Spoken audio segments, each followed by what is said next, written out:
Boa noite, pessoal. A paz do Senhor Jesus para todos vocês. Ao som de Galileu, nós vamos começando hoje mais uma aula incrível. Deus abençoe todos vocês que vão chegando.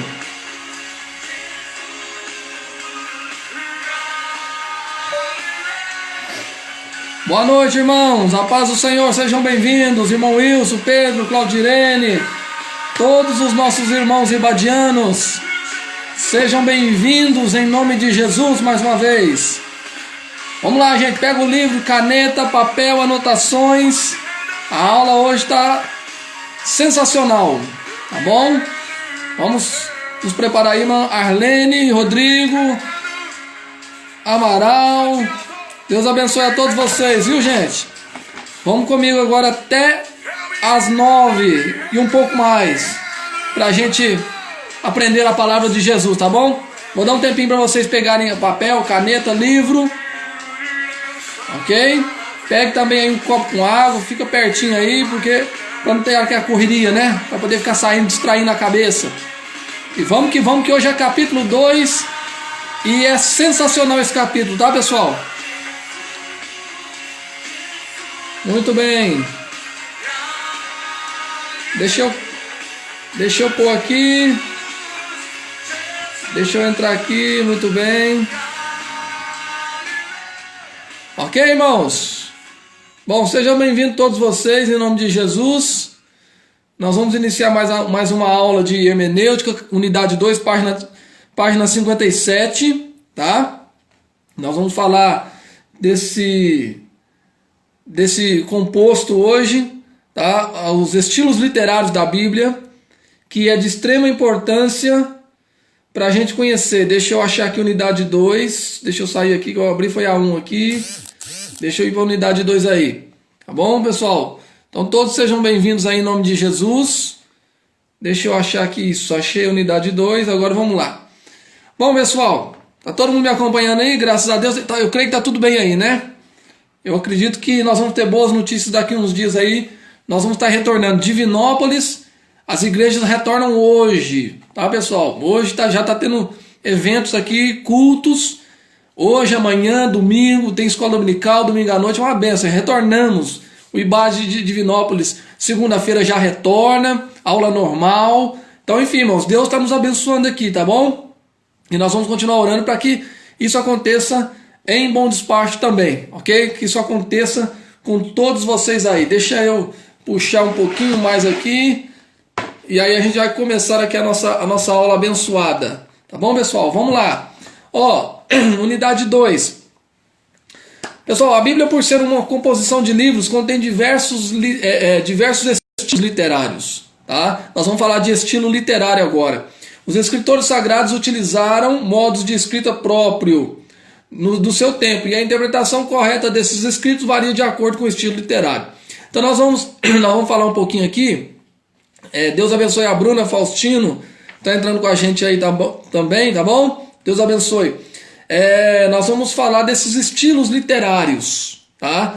Narrativa, figura de linguagem, paralelismo, antitético, sinônimo. Nós vamos falar de tudo isso aqui hoje. Tá? Como é que funciona a Bíblia nesse sentido? Então vamos lá, pessoal, caneta na mão. Eu recomendo que vocês sempre tenham um marca-texto na mão, tá, pessoal? Sempre tenham um marca-texto na mão, para ir marcando fica mais fácil, tá? Para vocês verem aqui, ó, meu livro é todo amarelinho, ó. Deixa eu mostrar bem aqui de pertinho, ó, tá todo amarelinho, marcado de marca-texto aqui, tá bom?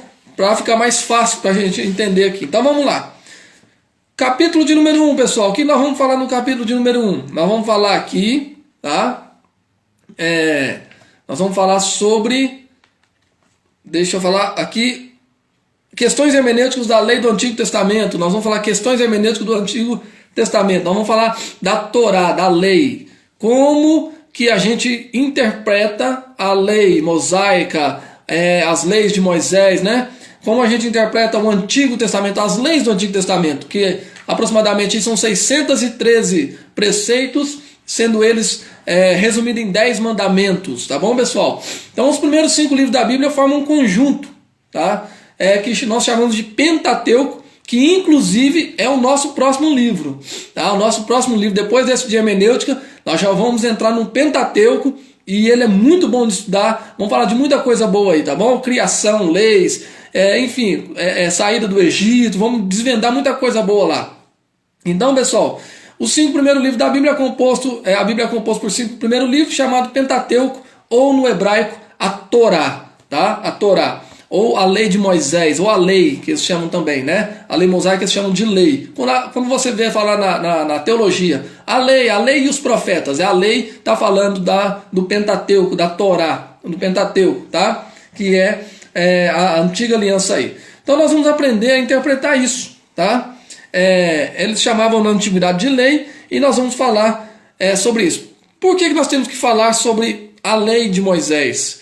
Por exemplo, a pergunta que sempre vem à nossa cabeça é a seguinte: os princípios das leis de Moisés podem ser aplicados nos dias de hoje? Eu posso pegar uma lei de Moisés e aplicar no dia de hoje? Por exemplo, a questão mais, vamos dizer assim, a questão mais difícil de se interpretar é o sábado, tá? É o sábado. Então, como é que funciona o sábado? Como é que eu pego a lei do sábado e aplico no meu dia de hoje?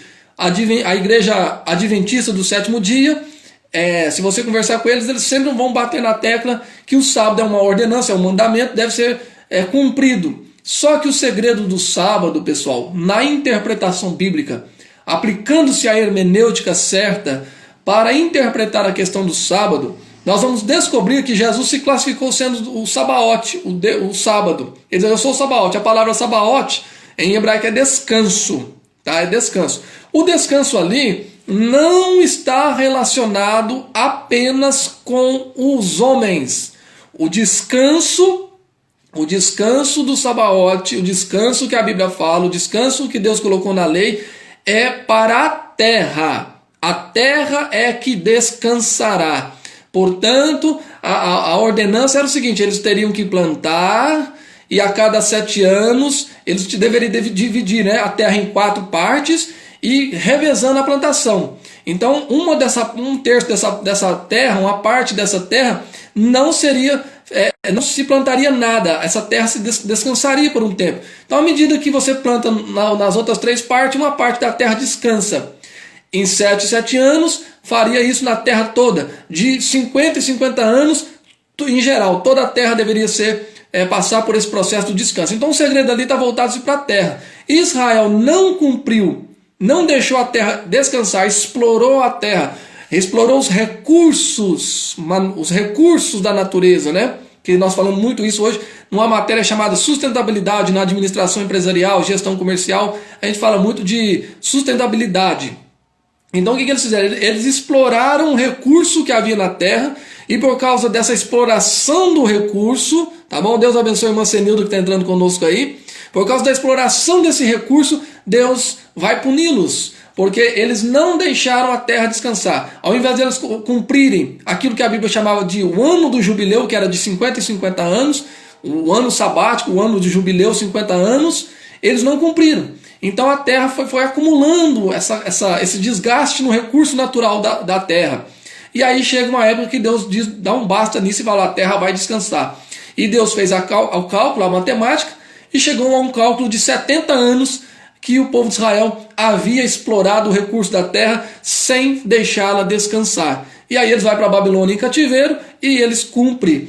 E a terra de Israel vai descansar, a Canaã vai descansar 70 anos, ninguém vai plantar nada lá, porque Deus vai fazer a terra descansar. Então o negócio do sábado ali é com a terra. E muitas das vezes as pessoas se confundem isso. E a Adventista vai trazer essa lei aplicando para os nossos dias. Jesus se classificou dizendo: eu sou o sábado, eu sou o sabaote, eu sou o descanso. Jesus é o descanso para a terra. Ele diz assim: no mundo tereis de aflições, mas tem de bom ânimo, eu venci o mundo. Então ele fala: no mundo tereis aflições, o mundo jaz no maligno, no mundo não havereis paz, a paz que o mundo dá não é igual a paz que eu vos dou. Então Jesus é o nosso descanso, tá, irmãos?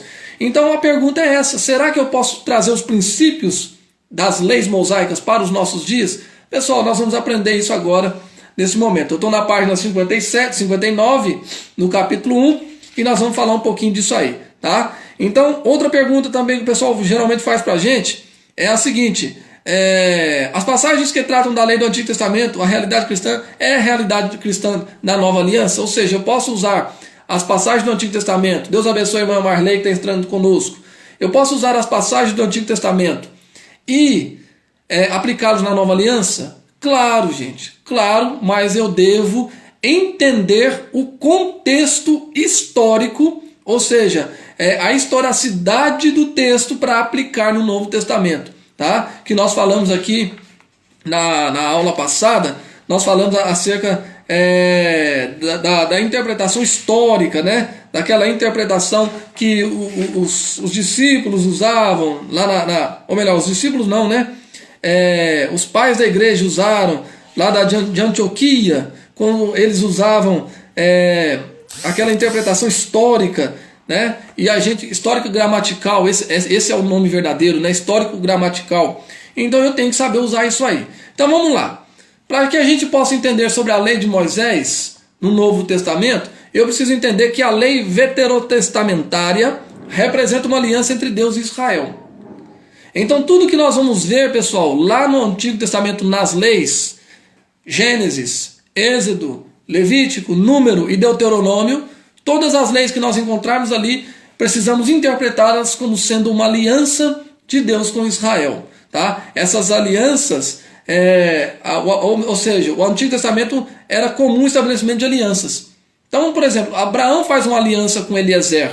Ele chama Eliezer e fala: Eliezer, vai na minha terra, procura uma esposa para o meu filho que seja da mesma linhagem, da mesma família e tal. E ele faz Eliezer jurar. Ele levanta a sua perna, Eliezer põe a mão debaixo da coxa de Abraão e faz um juramento que não traria outra moça para casar-se com Isaac. Ou seja, é um juramento, uma aliança.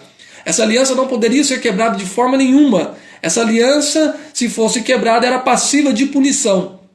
Nós vamos ver isso no exemplo de Jacó. Geralmente eles tinham essa aliança, eles selavam essa aliança com um selo, um anel, né? Ou davam um objeto em troca, ou faziam um acordo de terreno. Enfim, o Antigo Testamento, o povo nômade tinha muito esse negócio de fazer aliança, tá? Você vai ver Abraão fazer aliança com 5 reis, você vai ver Abraão fazer aliança com Melquisedeque, você vai ver muito nesse negócio de aliança no Antigo Testamento. Por quê? Porque Deus começou isso. Deus começou a fazer aliança com o povo de Israel. Então, pessoal, o Antigo Testamento é a aliança de Deus com Israel. E as leis são as regras e normas que regem essa aliança. Não adianta eu falar que tem uma aliança com você se não tiver regra. Eu tenho uma aliança, mas eu piso na bola com você toda hora. Não adianta, eu tenho uma aliança aqui, ó. Eu tenho uma aliança, você tem uma aliança no dedo aí, né? Todos nós, os casados, temos uma aliança no dedo. Mas não adianta eu ter essa aliança aqui e ficar pisando na bola. Se eu pisar na bola, eu sou passivo, né? de regras, de punições. Existem várias coisas que podem acontecer comigo. Então eu tenho uma aliança, eu não posso quebrá-la.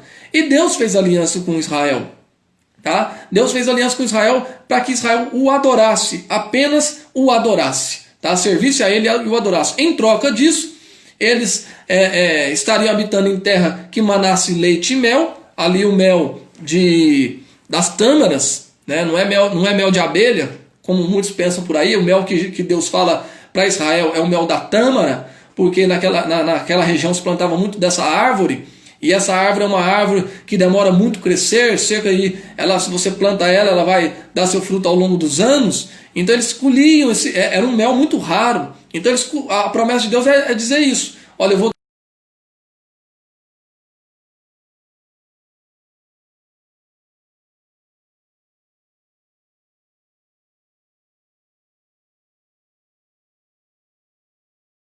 né? A terra que emana leite e mel, o leite das cabras, né? A cabra está travando. Meu Deus, deixa eu ver aqui, Bruna. Deixa eu ver o que está acontecendo, gente. Que está travando aqui meu. É porque eu estou conectando aqui, deixa eu ver. Realmente tá muito ruim o sinal aqui. Mas deixa eu tentar regularizar aqui, nós vamos ver se funciona. Tá? Deixa eu tirar aqui os computadores de perto aqui, para liberar espaço. Vamos ver. Vamos ver se vai funcionar. Se continuar travando aí, vocês me falam, tá, pessoal? Em nome de Jesus aí. Se continuar travando, vocês me falam, porque às vezes o sinal aqui tá ruim mesmo, tá bom? Então vamos lá, gente. Vamos voltar aqui. Então, essa aliança tinha, segundo Levítico 26, 3 a 6, tinha lá uma regra. Se vocês me obedecerem, logo vocês vão herdar a terra, vão se cumprir meus mandamentos, eu dou tudo a vocês, tá? Eu dou leite, dou mel, não vai faltar nada para vocês. Então, o Antigo Testamento aí representa uma aliança de Deus com Israel, tá bom, pessoal? Com Israel. Outra questão aqui, deixa eu ver aqui, vamos puxar mais para frente aqui. Cadê? Alguns preceitos da antiga aliança claramente não são renovados na nova aliança. Gente, existe, deixa eu ver aqui, não tô fora aqui. Existe algumas questões, tá? Existem algumas questões aqui da antiga aliança que não vão ser renovadas. Está travando ainda, irmã? Deixa eu ver aqui, pessoal. Hoje só Jesus para ter misericórdia. Está travando. Tem dia que a internet aqui na minha cidade não funciona. E aí, irmão, só Jesus. Deixa eu ver aqui. Por que está travando? Deixa eu puxar mais para cá. Vamos ver se vai travar agora. Vamos ver se vai melhorar o sinal, pessoal. Vamos ver se vai melhorar um pouquinho aqui. Deixa eu mexer aqui. Realmente está... Deixa eu puxar um sinal aqui. Só um minutinho, pessoal. Vou tentar melhorar aqui. Pera aí. Deixa eu ver se o meu sinal aqui vai dar uma melhorada. Ele vai melhorar um pouquinho. Deixa eu rodear aqui para a gente achar um sinal aqui, melhorar. Wi-Fi.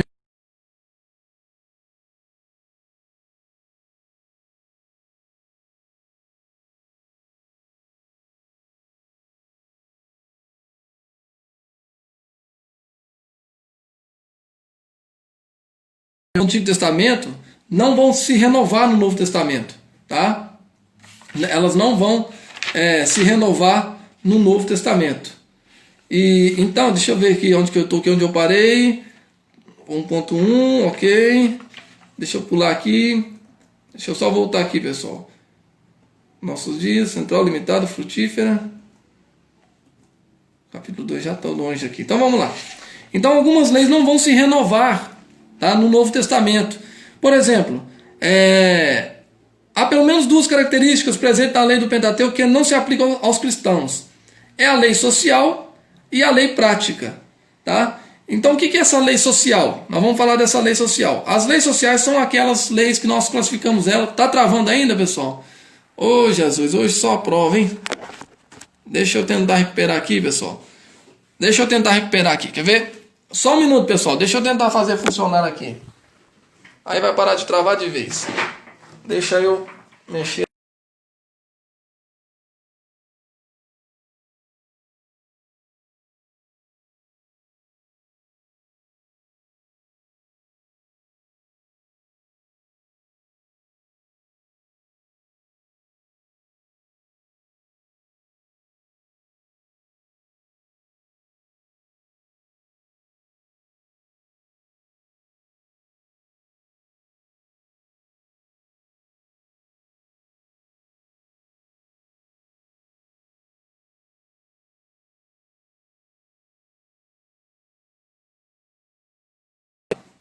Se continuar travando, vocês me avisam aí, tá bom? Aí a gente para a aula aqui, eu vou desconectar, tentar reconectar de novo para a gente ver se vai dar certo, tá bom? Vamos lá. Então as leis que não vão se encaixar no Novo Testamento são as leis práticas, as leis sociais e as leis práticas. O que são as leis sociais? É as leis que nós chamamos de jurídicas, tá? Então aquelas leis jurídicas que fala acerca de Israel, vou até desligar o computador aqui, que pode ser o computador que está fazendo interferência, pessoal. Deixa eu desligar aqui, que às vezes é o meu computador que está fazendo interferência, o notebook. Eu vou desligá-lo aqui, só um minuto, porque às vezes ele pode estar fazendo interferência e atrapalhando. Vamos lá. Deixa eu desligar ele aqui, pronto. Vamos ver se vai funcionar. Então as leis sociais são aquelas leis jurídicas, tá? Por exemplo, nós temos a lei das 6 cidades, né, refúgio, né, as leis da devolução, a lei da devolução de bens, a lei da libertação de escravos. Algumas dessas leis não vão ser aplicadas no Novo Testamento, tá? São essas leis jurídicas que a gente chama, tá? elas tinham o objetivo de estabelecer normas de convivência e zelar pela ordem social. Então tem algumas essas leis sociais, essas leis jurídicas, você não vai encontrar muitas delas no Novo Testamento. Já as leis práticas fala do maior bloco de leis, que é o bloco de leis cerimoniais e litúrgicas, que é as leis também cultuais. Então essas leis cultuais, elas não vão ser aplicadas no Novo Testamento. Tá? Elas não vão aparecer lá no Novo Testamento. Por quê?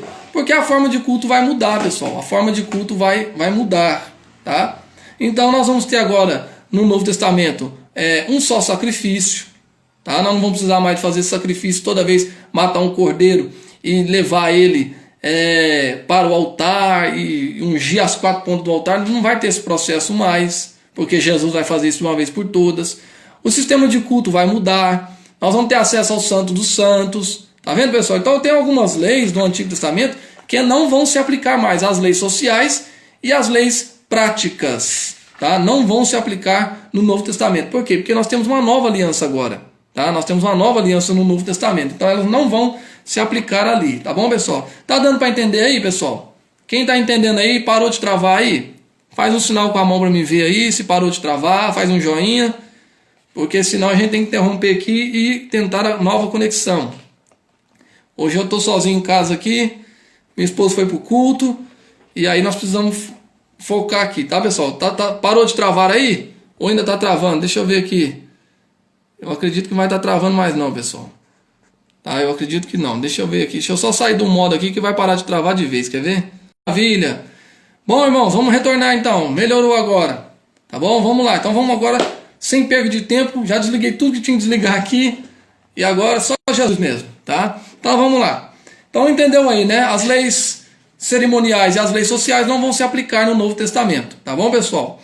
Também temos o caso de alguns preceitos da lei serem reafirmados na Nova Aliança, tá? Existem outros aspectos da lei ética do Antigo Testamento que são reafirmados no Novo Testamento. Então nós vamos ter algumas coisas do Antigo Testamento na questão da ética, que vai se aplicar no Novo Testamento.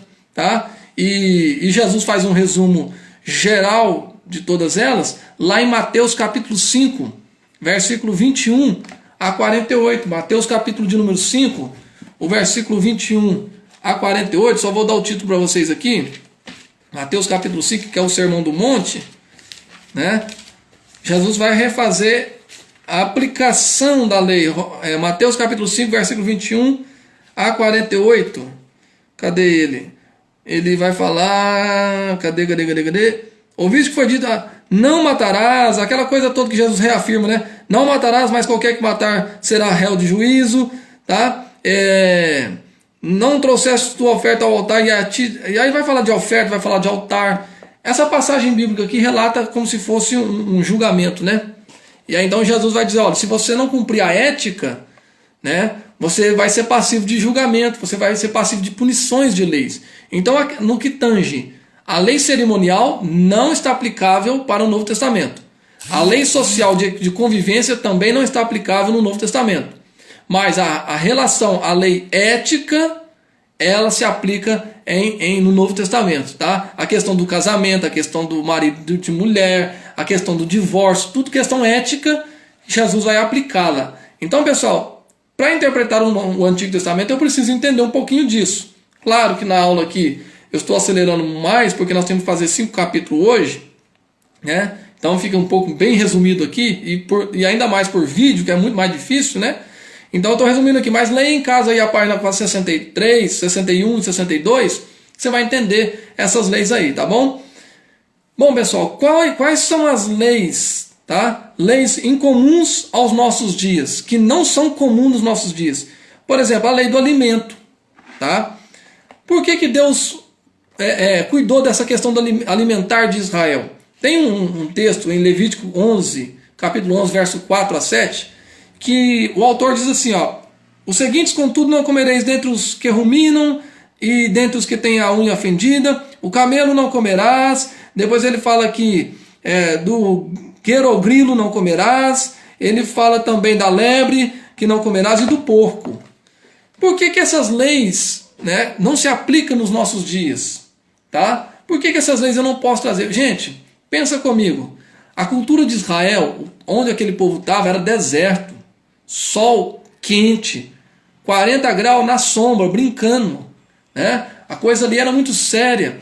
Não tinha muitas plantações de árvore no deserto. Então, imagina esse povo caminhando numa tenda. A higiene naquela época não era como nos dias de hoje, a higiene, né? O escovar dente, o usar o banheiro, o lavar as mãos. Não era como nos dias de hoje. Então Deus está ensinando o povo a preservar a higiene para não se contaminar com bactérias. Por exemplo, o porco, a lebre, o quirogrilo, que são animais que vão ter, principalmente o porco aqui, que eles do seu próprio organismo produzem bactérias e bactérias violentas, né? Então se esse povo come uma carne de porco e se contamina no deserto, irmão, está perdido. Vai morrer no deserto, sem médico, sem nada, sem recurso. Então Deus preservou, além desse cuidado com o povo de Israel, era costume dos povos pagãos usarem os porcos, usarem os camelos, as lebres, para fazer sacrifício.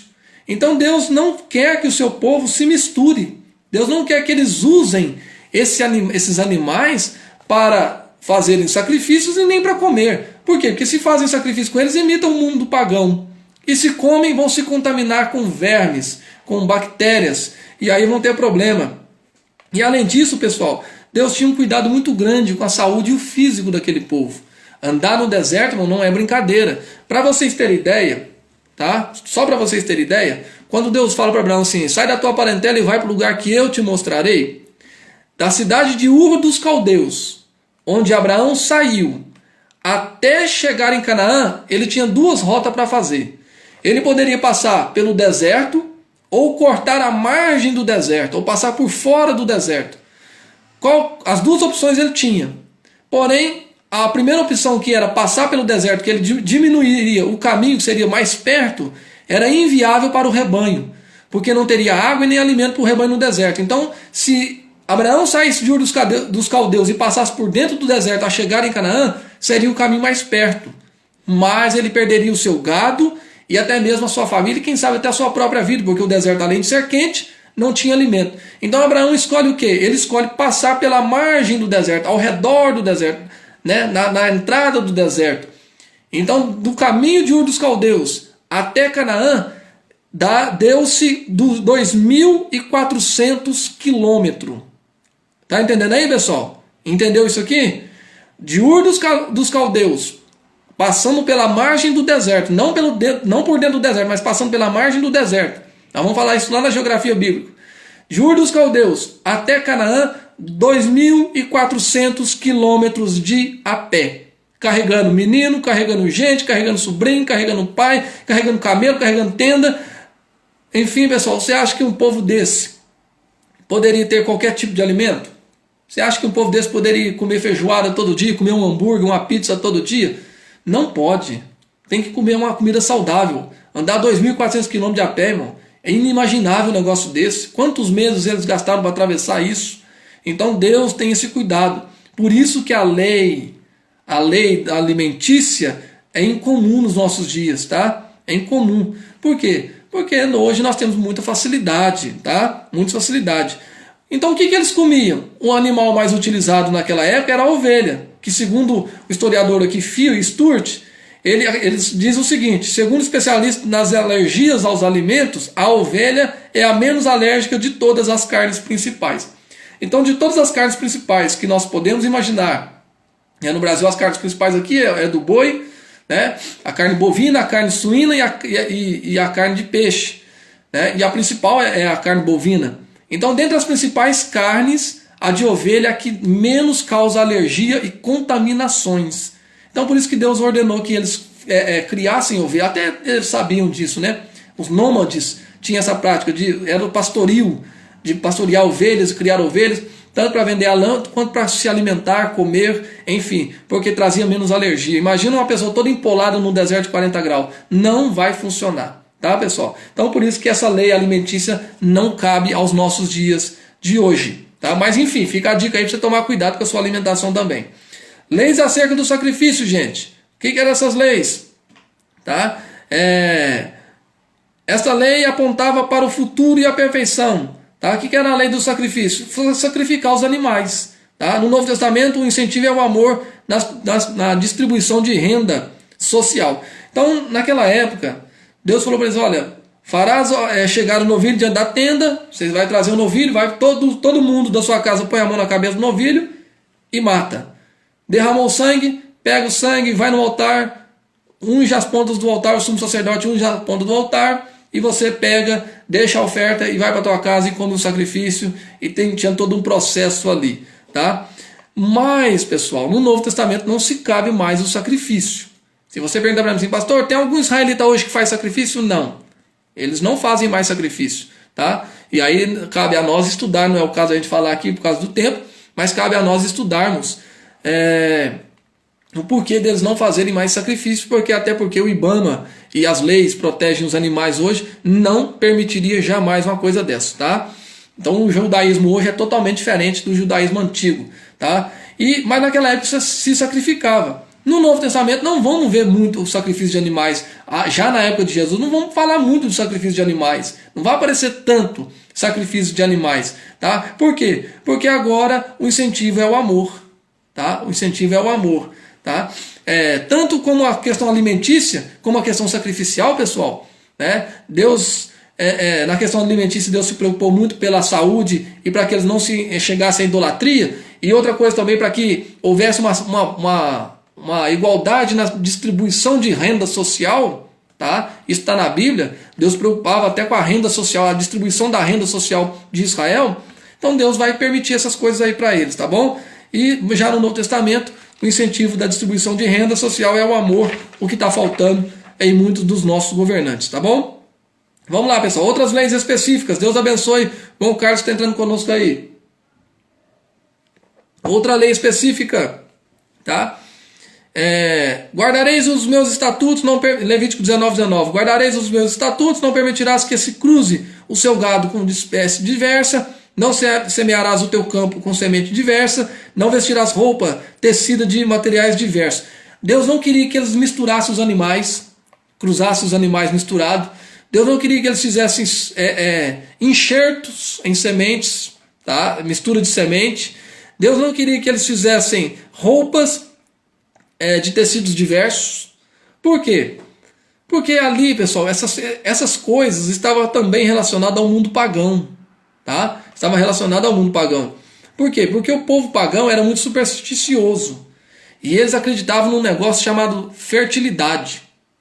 Quando o pai de Abraão, Tera, vai atrás de Abraão, a Bíblia diz que ele era fazedor de tendas. Tera, pai de Abraão, era fazedor de tendas. E idólatra. Qual era o Deus que ele servia? O Deus dos caldeus, de Ur dos caldeus. O Deus dos caldeus. Qual era o Deus dos caldeus? A deusa Nua, ou chamada Sim, fertilidade. A deusa Sim, a deusa da fertilidade. Então era costume pagão fazer bastante mistura, fazer bastante comida, aquela coisa toda que a Grécia depois vai adotar isso, tá? Fazer manipulações cultuais. Os pagãos tinham essas coisas, superstições, manipulações cultuais para adorar a deusa da fertilidade, sabe? Fazia mistura de semente acreditando que isso seria uma oferta à deusa da fertilidade, que ela traria prosperidade. E Deus falou assim, eu não quero que vocês façam misturas, nem com o gado, nem com a semente, nem com a vestimenta. E mais tarde ainda Deus baixa uma lei lá, um decreto, falando, eu não quero nem que vocês misturem com os povos, tá? Justamente por causa disso, por causa da idolatria. Então, pessoal, deixa eu só falar uma palhinha para vocês aqui, para a gente encerrar esse capítulo aqui. Por que o crente não pode comer comidas da festa junina? Já parou para pensar nisso, pessoal? Por que a gente não participa da festa junina? Ah, pastor, mas o senhor não conhece. Ah, pastor, mas a canjica da barraquinha da Joana lá perto de casa é uma delícia. O senhor não conhece a canjica da barraquinha da Joana. O senhor não conhece a maçã do amor da Maria, que é uma delícia, irmãos. Deixa eu falar uma coisa para vocês. São comidas manipuladas cultualmente. São manipulações cultuais. São superstições pagãs. Tudo ali está voltado.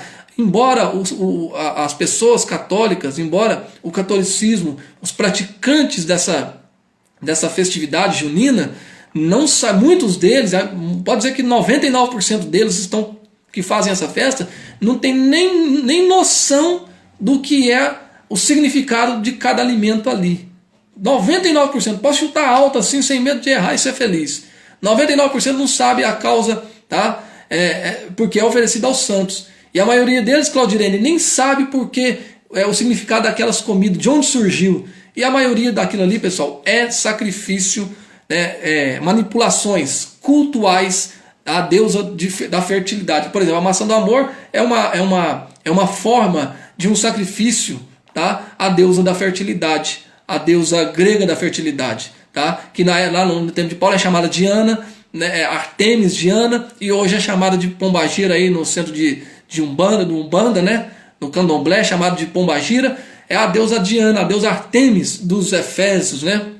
Que Paulo tanto combateu, essa deusa que dominava a Ásia Menor. Então, pessoal, Deus não queria isso para eles, não pode haver, tá? Magia simpática, tá? Eles acreditavam nessa magia da fertilidade. Você vai ver, nós vamos falar isso lá no Pentateuco do Egito, tá? Qual que era a cultura egípcia? Plantava-se arroz na beira do Nilo. Por que os egípcios plantavam arroz na beira do Nilo?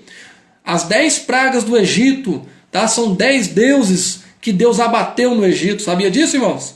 Que as 10 pragas do Egito. Por que Deus mandou mosca? Por que Deus mandou rã? Por que Deus mandou a água ficar vermelha, transformar em sangue? Por que isso? Porque são 10 deuses que Deus abateu. Tá? Os egípcios tinham 10 deuses na primeira linha de adoração, tá? Que era a deusa da fertilidade, era a deusa não sei de quê. Nós vamos falar isso no Pentateuco. E Deus abateu os 10 deuses dele. Deus mostrou que é maior do que os 10 principais deuses do Egito. Tá? Quando Moisés chega e faz coisa melhor e abate aquele povo, tá? Aqueles deuses egípcios. Então eles tinham essa cultura e Deus diz: olha, eu não quero que vocês se misturem. Então, pessoal, por isso que a gente aconselha ninguém a se envenenar-se, né? Com essas coisas aí de fora, de festa de barraquinha, de consagração a santos aí. Sai fora disso aí, irmão. Vai fazer canjica na sua casa, chama os irmãos lá, mas não vai complicar a sua vida com essas coisas pagãs, não, porque você vai ter problemas futuros espirituais aí, tá bom? Então, pessoal, como eu devo interpretar tudo isso? Como eu vou interpretar essa lei?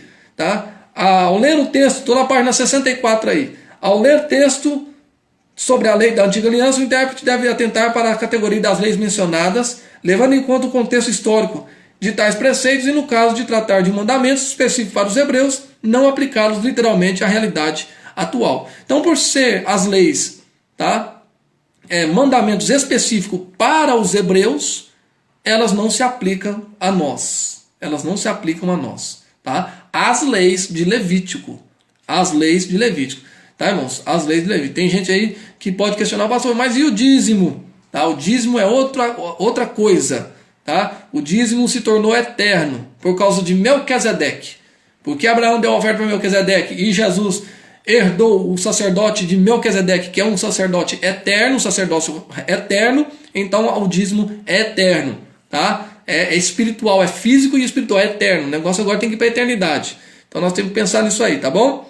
Então a percepção do intérprete pode ser facilitada com a própria descrição dos mandamentos. Então quando você for ler os mandamentos, for pregar sobre os mandamentos, leia toda a história, para que serve, use um manual bíblico, tá, como apoio, use um dicionário bíblico, tá? Nós vamos ter um livro de Pentateuco no próximo mês aí, depois nós vamos ter um livro de maneiras e costumes dos tempos bíblicos, nós vamos ter todo esse apoio aí, tá? Então para que você entenda essas leis, você precisa ter pelo menos isso aí, um conhecimento sobre o Pentateuco, e maneiras e costumes nos tempos bíblicos, para que você interprete a lei e saber se ela é aplicável ou não nos nossos dias. Tá bom, pessoal?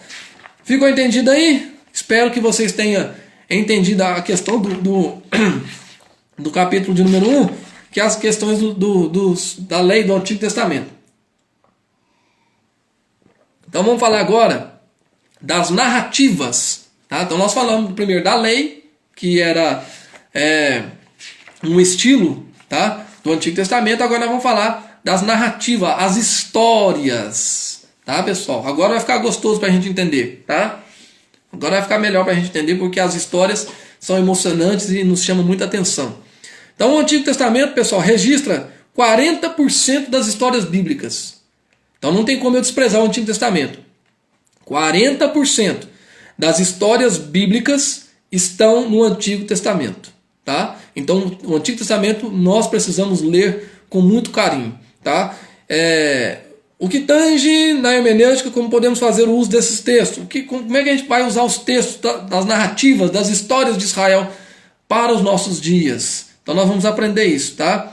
Então a primeira coisa que a gente precisa entender é: as narrativas bíblicas são fatos reais. Aconteceu, tá? Eu creio que você não tem dúvida nisso. Todas as histórias do Antigo Testamento aconteceram, são reais. Sansão, Davi e Golias, vamos lá, gente, me ajuda aí, Samuel, Saul, todas aquelas histórias são reais. Todas aquelas histórias foram comprovadas pela arqueologia, todas foram comprovadas, são reais, aconteceram. Existem vestígios, existem utensílios, existem restos de moradias, tá? Monumentos, restos de monumentos da época. Então tudo aquilo foi real. Se eu entender e acreditar que a Bíblia, essas histórias são reais, vai ficar fácil de eu interpretar. Então vamos lá. Segundo Fia e Stuart, no seu livro de 1984, eles escrevem dizendo o seguinte: essa é uma história magnífica, mais grandiosa do que qualquer epopeia, mais rica na sua trama e mais significante nas suas personagens e descrições do que qualquer história humanamente composta poderia vir a ser.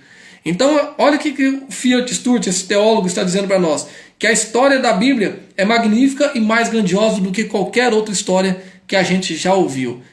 É verdadeiro, irmãos, essa frase, essa palavra, essa narração deles, porque há uma diferença de história com H e história com E.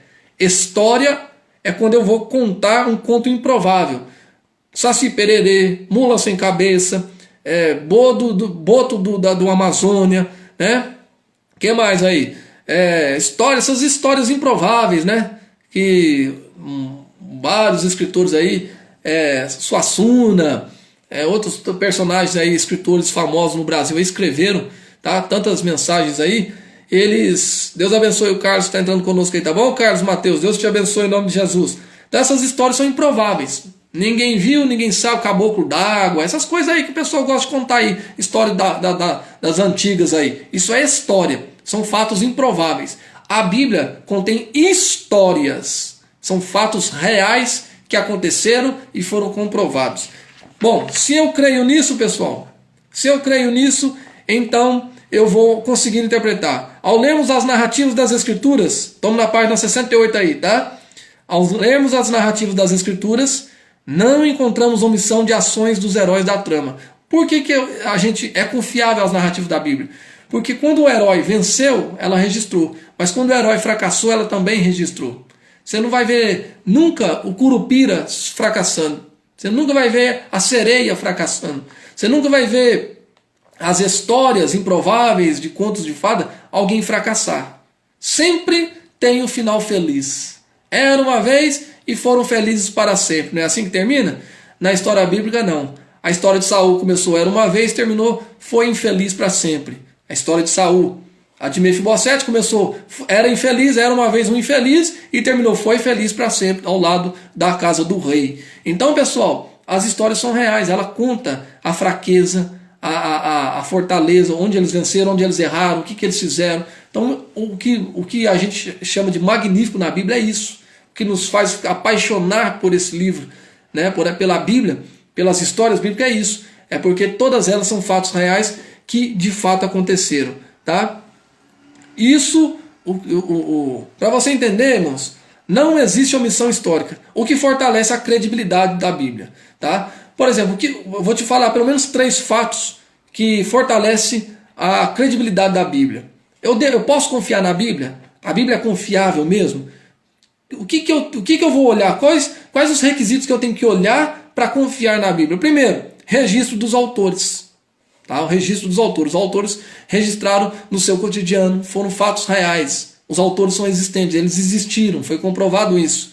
Tá? Achados arqueológicos comprovam também a credibilidade bíblica e a idoneidade dos escritores, ou seja, a experiência, o tempo de vivência, o respeito que eles tinham no meio da sua convivência.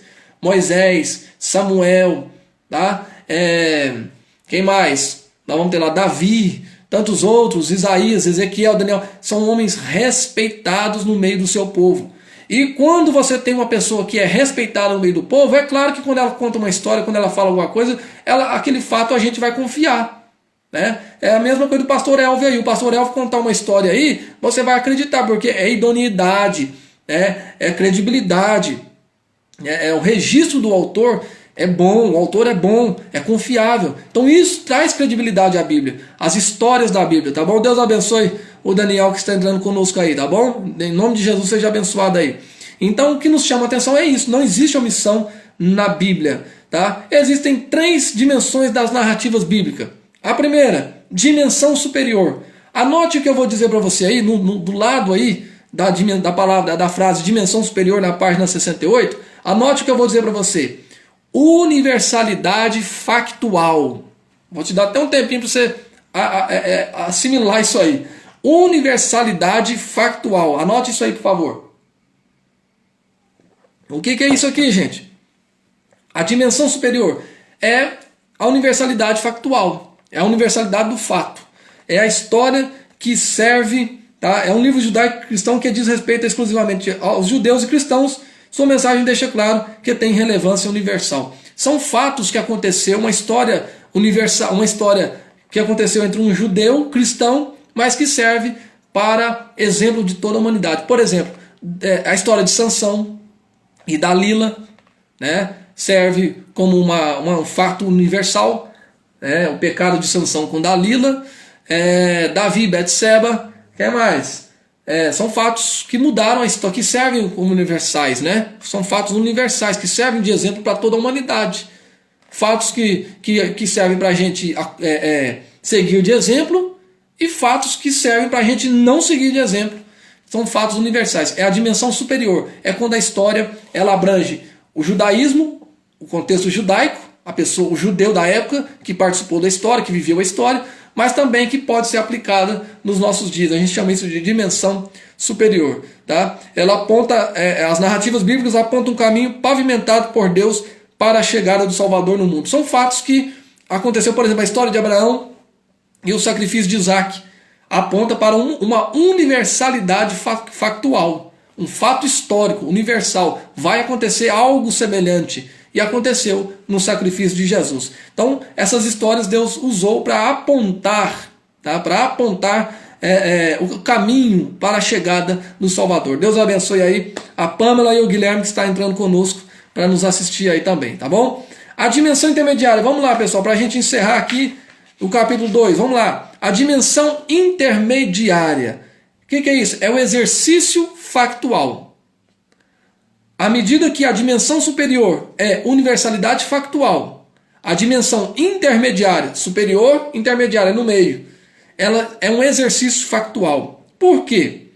Porque essa dimensão envolve a chamada de um homem, tá? Chamado Abraão. Então é um fato intermediário. Deus chamou um homem. Desse homem Deus chama a sua família e faz dele uma nação.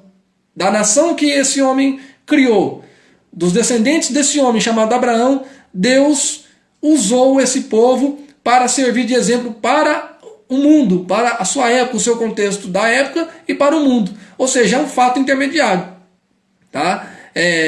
Então Deus propôs a esse homem uma aliança que faria dele uma nação. Então é um fato intermediário. Começa com um e vai atingir outros. É um exercício factual, é um exercício da fé. Se o plano superior de Deus pretendeu salvar a humanidade por meio da encarnação de seu filho, no intermediário ele escolheu Israel para ser a nação da qual o Salvador descenderia. Então no plano universal que Deus tinha, é para salvar todo mundo, a história é para salvar todo mundo. Já no intermediário ele escolheu uma família de onde ia nascer esse Messias, o descendente ia nascer desse Messias. Tá? E aí nós chamamos isso de dimensão intermediária ou exercício factual. Tá bom, pessoal? Não está no livro isso não. Anote que eu estou falando aí da universalidade factual, do exercício factual, que vocês não vão achar isso no livro aí. Tá bom? Então vai anotando aí. Então, tá entendendo aí, pessoal? De uma dimensão superior, universalizar a salvação. Intermediária, vou escolher alguém para servir de plano, de exemplo para esse projeto maior acontecer. E temos a terceira dimensão da narrativa bíblica, que é a dimensão inferior, que eu chamo de individualidade factual. Tá? Individualidade do fato. Factual aí é o fato. Individualidade factual. O que é importante a gente observar na individualidade? O entendimento dessas passagens torna-se viável à medida que o leitor considera as dimensões maiores que compreendem as narrativas individuais. Ou seja, por exemplo, tá? Deus vai usar, ao longo que Deus usa a dimensão superior para falar de uma salvação universal, da intermediária para usar um povo para dar início a esse projeto, ele vai, no meio desse projeto, ele vai usar a individualidade de personagens. Ou seja, ele vai envolver toda a família daquele escolhido. Então, se você ler a Bíblia, a história de Abraão e seus descendentes, todos os descendentes de Abraão vão aparecer indireto ou indiretamente na Bíblia. Tá? Você vai ver Abraão, Isaac, Jacó, José, Judá, Rubem, Simeão, Naftali, Zebulon. Você vai ver essa turma toda aparecer. Pastor David, mas não tem nada registrado sobre Naftali e Zebulon. Tem, Isaías registrou uma promessa para eles que deles... Você quer ver um exemplo disso para você entender melhor do que eu estou te falando? Quando nós terminarmos a nossa aula, examine Gênesis, capítulo de número 49. Veja as bênçãos de Jacó para os seus filhos. Todos eles participariam do plano universal da salvação. Todos. Onde é que Zebulon e Naftali entra? Lá em Isaías capítulo 6 e capítulo 9. Quando Deus faz uma promessa que a cidade que viu a cidade em trevas viu a luz. A cidade marítima, a cidade portuária, viu o filho da luz. Né? Um menino se nos deu, um filho se nos chamou, Emanuel, papapá, seu conselheiro, pai da eternidade, príncipe da paz, aquela coisa toda ali que Isaías fala, está falando de Zebulon e Naftali, que isso ia acontecer na terra deles. Lá no Novo Testamento, onde é que eu acho Zebulon e Naftali? Carfanaum. Carfanaum, Vila da Compaixão, são os descendentes. Quem mora em Carfanaum é descendente de Zebulon e Naftali. Tá? Nazaré. Vamos falar de Nazaré. O Isaías fez uma promessa, tá? Se não me falha a memória, capítulo 11 de Isaías, versículo 1, ele fala do ramo que nasceria, tá? Da descendência de Jessé, nasceria um ramo produtivo. Quando Isaías fala disso, ele está falando, a palavra ramo ali é netse, do hebraico, que vai aparecer como raiz do nome de Nazaré. Por isso que Jesus é chamado Jesus de Nazaré, Jesus o ramo da raiz de Jessé. Olha que coisa incrível. Então todos os filhos, todos os personagens, tá? Todos aqueles que aparecem de forma individual, tá? Abraão aparece no plano superior da salvação, tá? Mas os que aparecem individual ali, Josué, Dan, aquela turma, todos os filhos ali, aquela família envolvida, todos os que parecem individual vão fazer parte de um grande projeto, tá, pessoal? Então essa é a forma de eu interpretar as narrativas bíblicas aí, tá bom, pessoal? Espero que vocês tenham entendendo, é muita informação. Eu espero que vocês estejam entendendo, para que se compreenda, tá? Se ficar alguma dúvida e tiver pergunta, pessoal, pode nos falar. Eu vou encerrar aqui o nosso segundo capítulo. O Instagram vai me derrubar daqui a pouco. A gente vai retornar, tá? Eu vou encerrar aqui, vou dar uns avisos e o Instagram nos derruba e a gente volta para a gente continuar a nossa maravilhosa aula aqui. As narrativas bíblicas não são histórias cheias de significados ocultos. Página 70. Não são cheias nas narrativas bíblicas, gente. Não tem nada de oculto ali, ficar vasculhando. Tem alguma coisa por trás aqui, alguma magia, alguma superstição. Não existe isso. É fato. Aconteceu. Davi carregou a arca da aliança num carro de boi, imitando os filisteus. Aconteceu. É um fato. Não tem nada ali de mistério nisso. É um fato. É real. Tá? E foi punido por isso. Tá? Então as narrativas não respondem a todas as nossas perguntas acerca de uma determinada questão. Elas nos oferecem apenas uma parte do quadro geral daquilo que Deus faz na história. Não é lendo as histórias da Bíblia, do Antigo Testamento, não é lendo as histórias do Antigo Testamento, as histórias dos personagens individuais do Antigo Testamento, que vai nos responder o projeto, tudo sobre o projeto da salvação. Não vai. Tá? Não vai. Por exemplo, você vai ler a história dos reis malignos de Israel, você não vai achar nada ali de projeto da salvação. Tá? São fatos que aconteceu, a história. Mas serve para que, de uma forma geral, a gente possa entender que Deus ainda controla todas as coisas, que Deus está no controle da história, que Deus muda e altera a história, que Deus é capaz de projetar uma história. Se ele projeta, inclui um indivíduo e esse indivíduo nega, Deus o tira de cena e coloca outro no lugar dele e faz um novo projeto maior, e assim Deus vai operando. Então as histórias narrativas do Antigo Testamento, que são 40% da Bíblia, serve para que nós possamos ver o agir de Deus na história do ser humano. Tá? As narrativas nem sempre ensinam de forma direta. Tá? Embora as narrativas bíblicas não ensinem necessariamente de forma direta, frequentemente ilustram aquilo que é ensinado em outros trechos. Por exemplo, deixa eu pegar aqui uma história para você tentar lembrar aqui. Meu Jesus, deixa eu tentar lembrar aqui. No texto de 2 Samuel 11, tá aí na página 71, o leitor não encontrará a afirmação de que ao adulterar e assassinar, Davi fez o que era errado. Tá? Lá não está escrito que Davi fez o que é errado. No 2 Samuel 11, quando ele mata o marido de Betseba e adultera com ela, lá não vai aparecer, e Davi pecou, e Davi fez isso que era errado. Isso não vai aparecer lá. Mas, ao analisarmos a história, e a questão que eu falei no início agora, a ética da lei, tá? Aí nós vamos entender que o que ele fez é pecado. Davi matar uma pessoa, mandar matar uma pessoa, é claro que é pecado. Tá? É claro que é pecado. Então, pessoal, as histórias nem sempre vai falar para a gente de forma direta. É necessário que a gente tenha bom senso e conheça e interprete a lei de Israel. Tá bom? Ficou alguma dúvida aqui, pessoal? Nessa primeira parte aqui? Ficou alguma dúvida? Tem alguma pergunta? Enquanto você formula a sua pergunta, deixa eu te dar um aviso aqui antes que o Instagram me derruba no primeiro horário aqui. A nossa prova de escola dominical já está no WhatsApp. Você tem até domingo para fazê-la, ou melhor, até sábado para fazê-la e entregá-la no domingo para a Aline. Então, pessoal, não deixe de fazer a prova, faça a prova, entregue. Eu estou aqui no Engenho, eu estou aqui em Moema, não tem condição de eu ir em Bom Despacho e entregar a prova para a Aline. Ligue para a Aline, fala, Aline, eu estou te enviando a resposta aqui, fiz a resposta na prova, vou tirar uma foto, vou te mandar. Eu tenho certeza que a Aline vai compreender, vai pegar lá, vai corrigir, vai te dar a nota, tá bom, pessoal? Mas não deixem de fazer a prova. O prazo é até domingo, é igual o Enem. É prazo até domingo. Passou de domingo, a história muda, viu, pessoal? Não dá para ficar lá na frente voltando prova pro pessoal, não. Então faça a prova, você ainda tem tempo, hoje é sexta, se você vai sábado e domingo, você pode entregar a sua prova, tá bom? Outro aviso aqui, a questão do nosso próximo livro, tá? Terminou a hermenêutica, vamos pro Pentateuco, tá, pessoal? Vamos falar de Pentateuco, 5 primeiros livros da Bíblia. Procure a Aline, faça o pagamento aí da mensalidade. Hoje é dia 19, a mensalidade venceu dia 10, hoje é 19. Faça o seu pagamento, tá? Procure a Aline, negocie, faça o seu pagamento para que ela adquire o próximo. Nós vamos ter mais essa aula capítulo 2, uma próxima 3, 4, mais 2 aulas aí a gente encerra esse livro.